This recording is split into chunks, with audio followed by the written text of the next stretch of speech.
There's some of us that have actually experienced and were in the game in 2008. And I was just getting started actually on the mortgage company. I shared that with you before.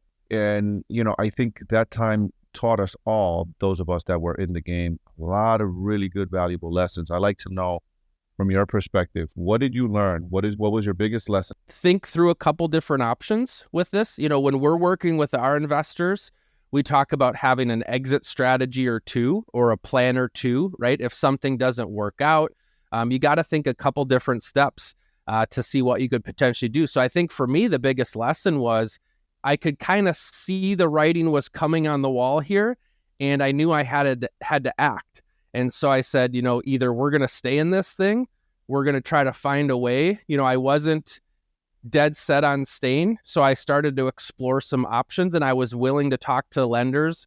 I was willing to ask questions, because at that time I wasn't in real estate. I was a financial analyst, right?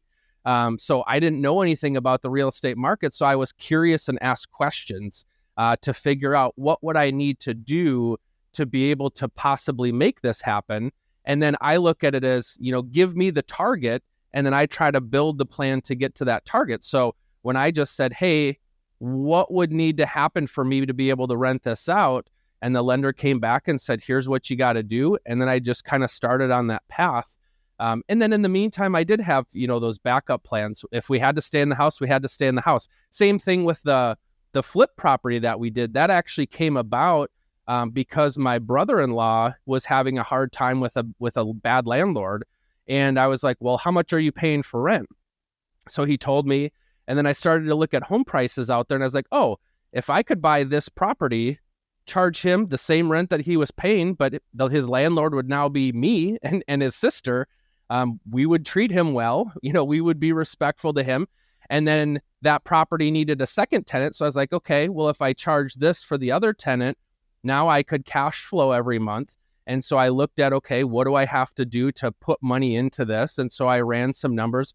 Being a financial analyst, I think the gift here is I love making a good spreadsheet. I love analyzing stuff. And so I put together that plan, and I said, okay, if we can move forward with this tenant at this rent, this tenant at this rent, I can now buy this property and be able to finance it. So I think for me, that's the biggest lesson I learned, is not to be scared of that. And the analysis and the numbers will help tell that story for you. And then at some point, you just got to trust your gut and kind of get over the hump. So when I go back to, kind of being this W-2 employee that wasn't willing to take risks, I've taken some big risks. But if you ask me, I still probably wouldn't tell you that I'm a big risk taker. It's methodical and it's calculated in how I take those risks.